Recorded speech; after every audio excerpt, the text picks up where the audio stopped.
persaudaraan, dulur-dulur semua. Pada kesempatan kali ini saya akan sedikit menjelaskan tentang garis keilmuan dan organisasi yang ada di PSHT, organisasi yang kita cintai bersama ini, agar kita tidak salah langkah atau salah menilai, salah menentukan pilihan dan yang akhirnya kemudian sampai selanjutnya nanti juga salah terus begitu. Nah, ini maaf perlu saya tegaskan di sini memang harus ada seperti itu, salah dan benar, karena ya sebagai insan PSHT kita harus tahu benar dan salah itu di mana letaknya begitu. Dan setelah tahu benar dan salah itu kita harus mugemi meyakini hal yang benar itu dan kita pegang sampai kita mati sekalipun. Nah, di sini akan saya jelaskan tentang sisi ajaran yang ada di PSHT. Ya, dulu PSHT itu dari tempatnya Mbah Suro, ya, beliau membuat ajaran Setia Hati Trate itu bentuknya adalah perguruan. Dari perguruan ini beliau mempunyai murid Mbah Harjo. Nah, Mbah Harjo ini setelah disahkan tingkat 3 dan ilmunya dari Mbah Suro itu sudah dipelajari semua, maka Mbah Harjo kemudian meminta restu untuk mendirikan perguruan sendiri, untuk mendukung perjuangan melawan penjajah pada waktu itu. Nah, di sini kemudian Mbah Harjo mempunyai murid-murid, ya, yang sampai akhirnya kepada Mas Imam. Langsung saja kita masuk ke eranya Mas Imam. Mas Imam sudah disahkan menjadi tingkat 3. Nah, di eranya Mas Imam ini kemudian ajaran Setia Hati ini diorganisasikan atau tahun 50-an. Tahun 50-an itu ada perubahan dari bentuk perguruan menjadi bentuk organisasi. Nah, di sini organisasi. Nah, di sini masih ada sanad keilmuan atau ajaran Setia Hati itu, ya, dari siapa ke siapa, ya. Yang jelas tidak terputus dari Mbah Suro kepada Mas Imam yang waktu itu membuat PSHT. Nah, di sini berjalan, ya.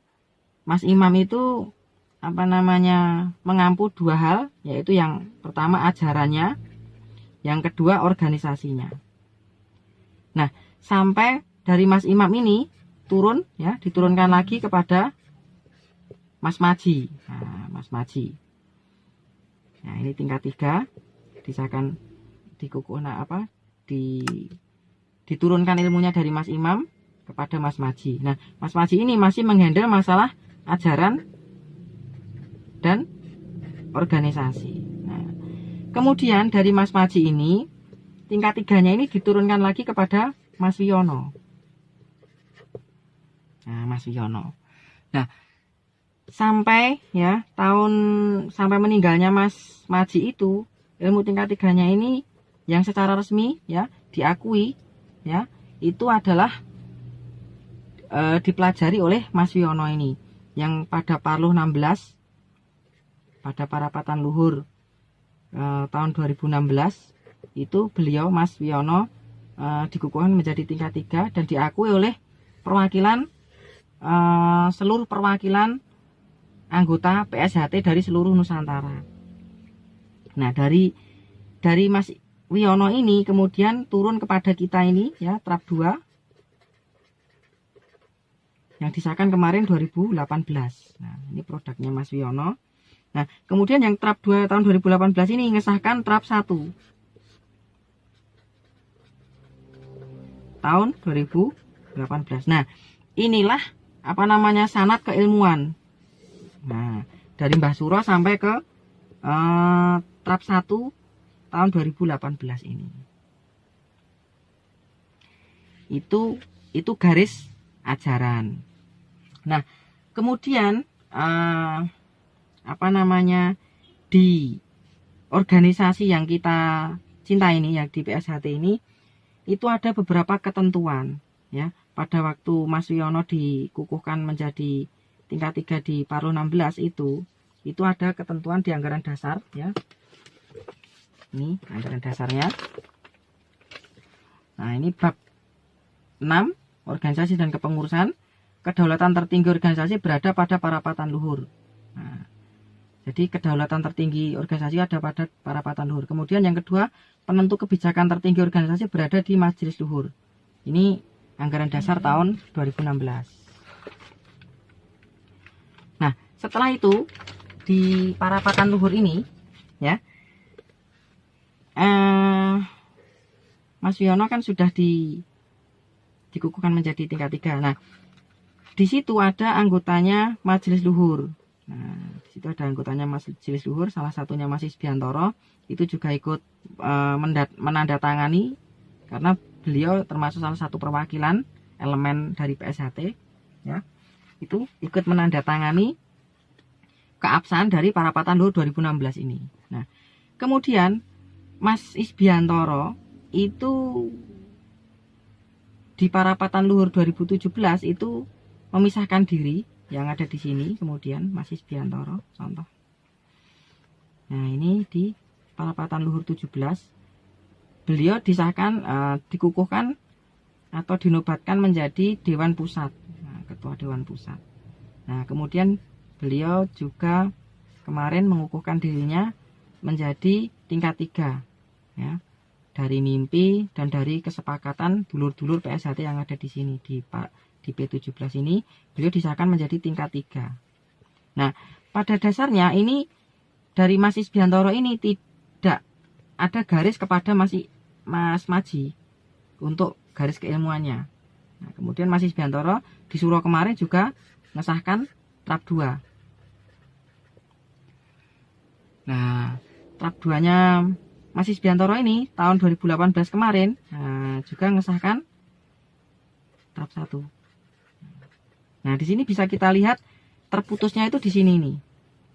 Jadi terputusnya garis ajaran dari Mbah Suro kepada trap 1 yang tahun 2018 ini, yang P17 itu terputusnya di sini nih. Memang tidak semua trap 1 tahun 2018 ini disahkan oleh trap 2-nya Mas Isbiantoro, tidak semua. Ada yang pengesahan dari Mas Maji trap 2-nya itu juga ikut mengesahkan di sini. Ini trap 2. Nah, itu ada. Nah, itu yang sah. Tetapi yang dari Mas Isbiantoro ini tidak sah. Ketika ini tidak sah, ini juga tidak sah. Begitu.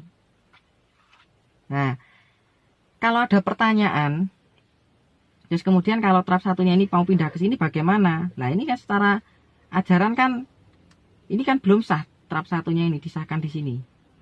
Ya, maka ini kemungkinan pertimbangan lain harus ada pengesahan sendiri, disahkan lagi begitu. Untuk menyelamatkan garis ajaran ini tadi. Itu pertimbangannya, jadi disahkan lagi.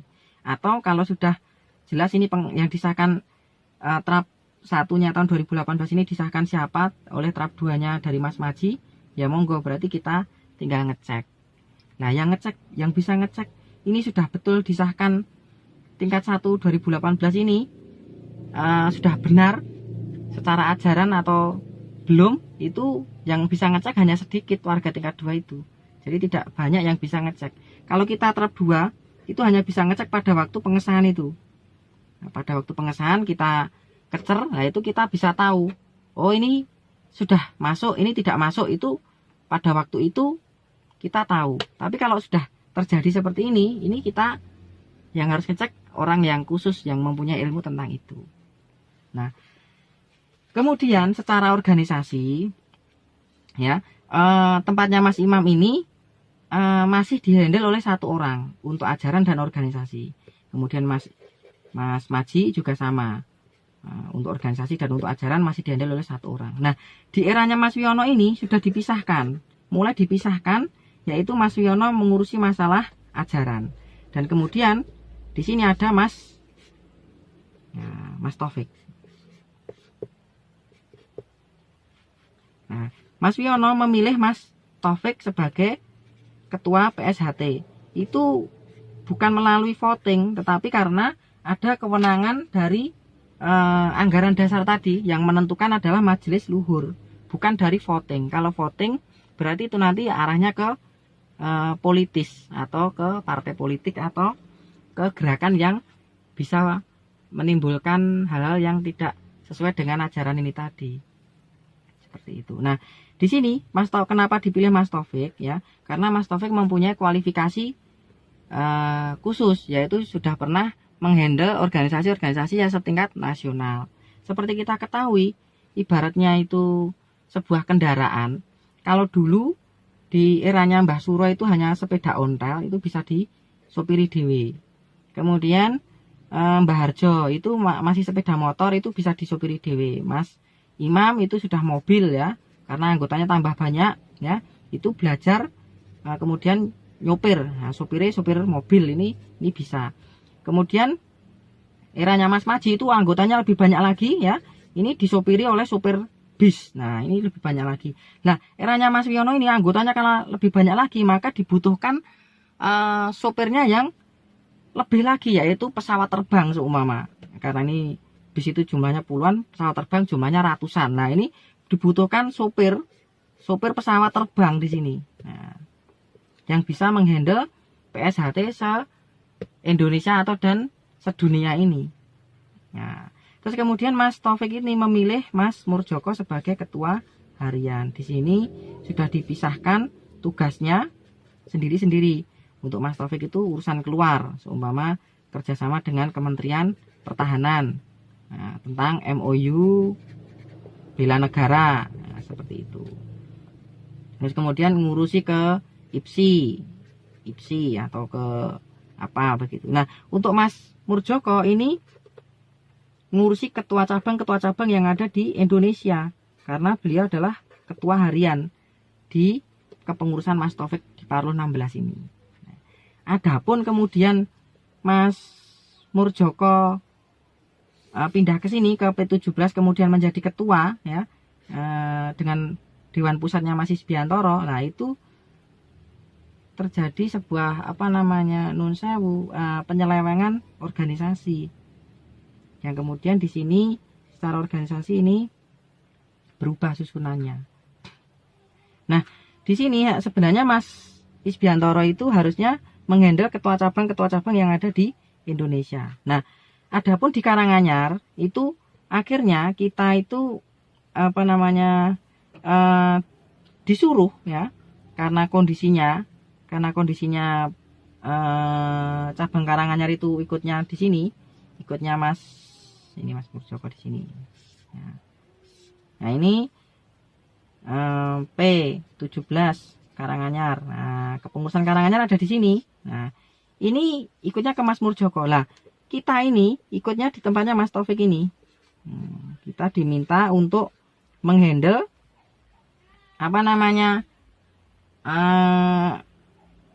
organisasi yang ada di cabang Karanganyar begitu. Nah, jalurnya kepada Mas Taufik. Nah, ini sudah sendiri-sendiri organisasinya ini. Nah, kalau ini jadi apa? Ini tetap di PSHT dengan legal standing PSHT. Di anggaran rumah tangga pasal 14 itu juga sudah ada hak paten. Hak paten juga ada di situ. Ini menggunakan atribut dan lain sebagainya. Nah, terus kemudian merek, dagang, terus kemudian konten yaitu senam jurus dan lain sebagainya, bed, seragam dan lain sebagainya itu ada di hak paten itu. Nah, kita ada di legal standingnya itu. Nah, inilah kenapa di Karanganyar sebenarnya antara P16 dan P17 itu harusnya sudah sendiri-sendiri, berjalan sendiri-sendiri. Kenapa tidak bisa ini P17 ini geruduk ke sini, membubarkan acara yang ada di sini? Ini sebuah kesalahan dan kita bisa menuntut kepada personal-personal yang membubarkan organisasi secara resmi ini. Kalau mau membubarkan ya ini di tempatnya Mas Wi dan Mas Taufik ini silakan dibubarkan.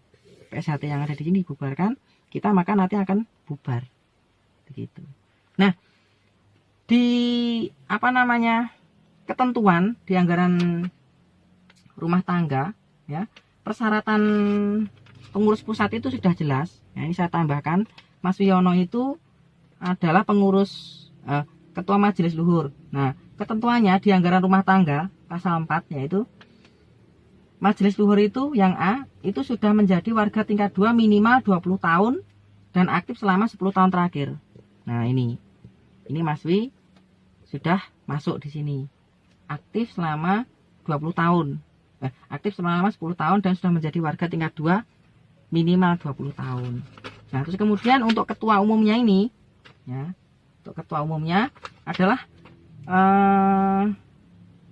warga tingkat 2 yang aktif dalam organisasi minimal 15 tahun. Nah, di sini adalah yang penting warga tingkat 2. Terus kemudian kalau sudah warga tingkat 2 kan minimal aktif di organisasi kan 15 tahun. Nah, seperti itu. Itu sudah otomatis. Maka di sini ADART ini memang dibuat untuk mengatur organisasi ini 5 tahun ke depan. 5 tahun ke depan. Mungkin ADART ini beda dengan ADART sebelumnya. Nah, di padaknya ya tetap beda. Karena ini tujuannya untuk 5 tahun ini tujuannya untuk 5 tahun sampai 2021 ini. Nah, begitu. Jadi ADART di Parapatan Luhur itu untuk mengatur organisasi itu berjalan 5 tahun yang akan datang, begitu. Nah, ini sudah sesuai, dan ini terbukti ketika 8 orang itu menggugat Parloh 16 itu tidak sah. Dan itu diputuskan gugatan dari 8 orang itu tidak terpenuhi atau tidak terkabul. Berarti adanya Parloh 16 ini berarti sah. Jadi Mas Taufik ini sebagai ketua juga sah. Dan kita sebagai pengurus cabang atau kepengurusan yang ada di Karanganyar ini, PSHT Karanganyar ini juga sah karena ditunjuk oleh Mas Taufik dengan melalui mekanisme pembentukan cabang yang sudah sesuai dengan aturan organisasi. Nah, kemudian ada pertanyaan begini. Untuk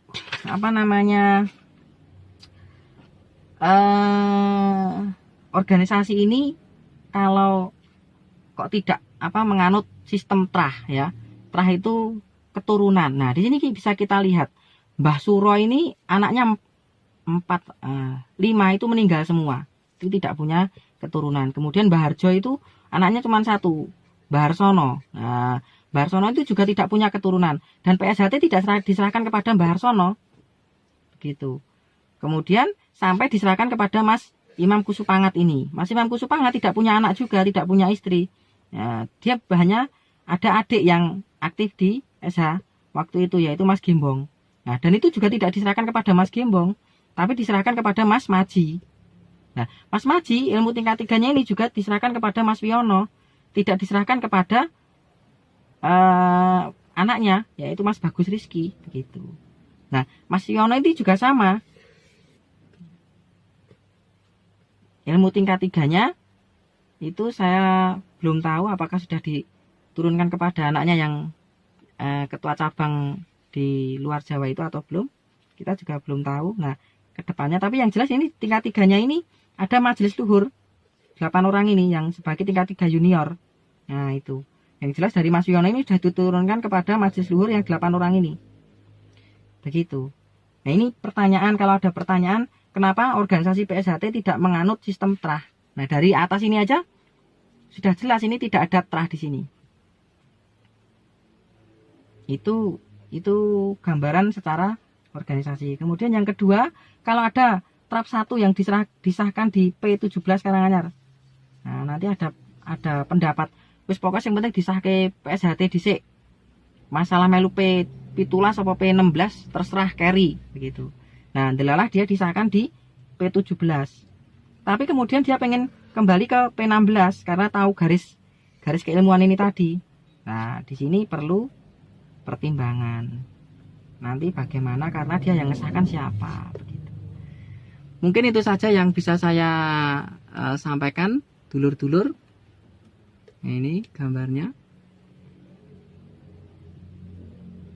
Nah, mungkin kalau ada sanggahan ya monggo silahkan. Kita kembalikan lagi ke hati nurani kita untuk menyikapi realita organisasi yang kita cintai ini. Demikian, mohon maaf banyak kesalahan. Salam persaudaraan.